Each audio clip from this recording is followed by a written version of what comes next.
В современной Иордании расположился поражающий воображение город Петра.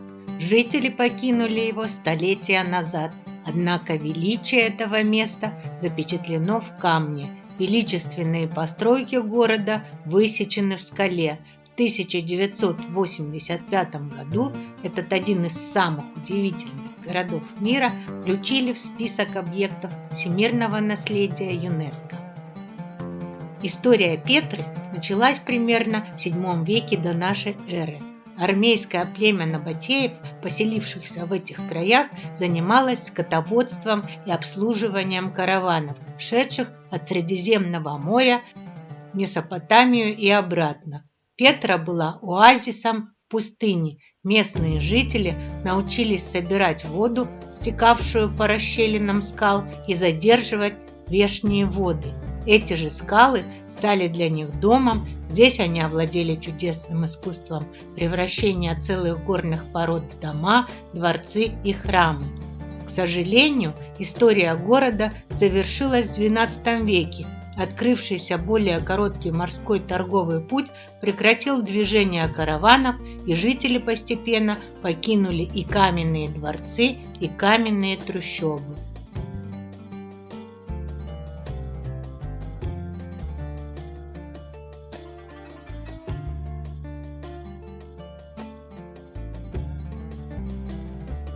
На протяжении тысячелетий естественной защитой города Петра служило то, что путь в него лежал через узкий каньон Сиг, шахта, образовавшаяся в результате сдвига земной коры еще в доисторические времена. И нам тоже пришлось идти в город пешком по этому узкому проходу между стенами из песчаника, который зовется Ворота Петры. Извилистую дорогу украшали каменные изваяния в скальных стенах, наскальные барельефы, где-то видны фрагменты древней мостовой и терракотовых труб системы городского водоснабжения. Первое, что вы увидите, преодолев темный каньон, величественный набатейский храм Эль-Хазне, по-арабски «сокровищница». Самая известная достопримечательность Петры полностью вырезана из скалы примерно в I веке нашей эры. Фасад храма Эль-Хазне возвышается на 40 метров в высоту и достигает 20 метров в ширину. Есть несколько версий о предназначении этой постройки. Согласно одной из них, храм был построен царем Арефой IV Филопатром и потом стал его усыпальницей.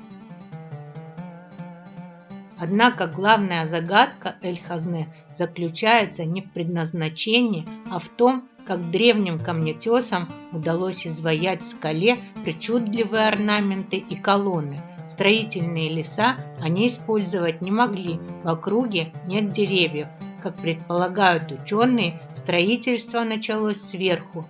На необработанной скале можно было стоять, постепенно спускаясь этаж за этажом. Есть тоже еще одна интересная версия о том, что это мог быть храм Исиды. Существуют и другие, уже более невероятные предположения. Например, согласно одной из легенд, в Эль-Хазне когда-то хранил свои сокровища фараон, а согласно другому мифу, в храме прятали добычу разбойники, нападавшие на караваны. Архитектура Эль-Хазне в любом случае свидетельствует о высоком уровне мастерства местных зодчих. Чудо такого масштаба тяжело создать даже в наши дни. Удивляет не только величие задума и точность расчета, но и то, каким образом удалось выбить в скале такое высокое здание.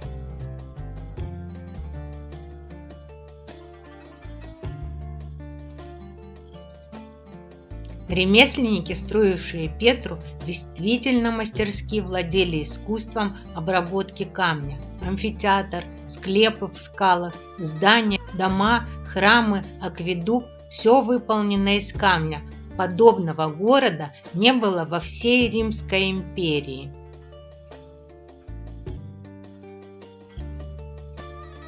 У каждого человека, которому довелось увидеть Петру, непременно захватывает дух от величия древнего города.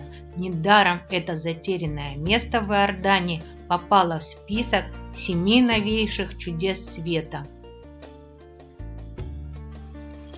Город Петра расположен в центре огромной природной аномалии, размер которой 200 квадратных километров. Землетрясения, ветры и дожди создали из мягкого песчаника фантастический ландшафт, где горы соседствуют с обрывистыми ущельями и узкими теснинами. Скалы и возвышенности вокруг странных очертаний с вкраплениями красного, розового, лилового, голубого и черного цветов. В зависимости от освещения скалы меняют облик. В одном и том же месте постройки в течение дня выглядят не одинаково, меняя оттенки красного цвета. Здания красивы и изящны.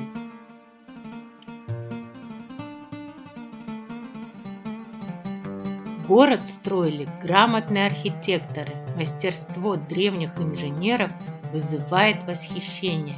Пещеры в скалах выдолблены так, чтобы не засыпались песком и не вымывались водой.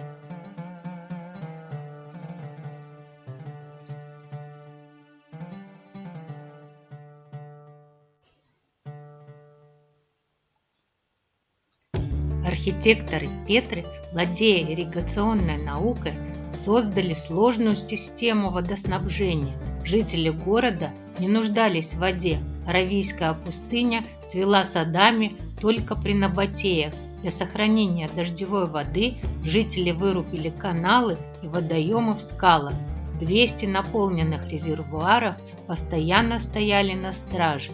Вытесанные в скалах ступени ведут к каменным сооружениям, монументам, некрополям, водохранилищам и монастырям. Обитатели Петры терпеливо вытесывали в скалах шикарные жилища, создавали скульптуры и храмы, строили театры, стадионы, бани и канализацию. 500 тысяч туристов приезжают ежегодно в Иорданию, чтобы посмотреть на Петру и погрузиться в атмосферу древнего скального зодчества. Местные жители-бедуины живут за счет торговли сувенирами для туристов, не представляющих ценностей. Их предки предлагали товары из золота, серебра и драгоценных камней.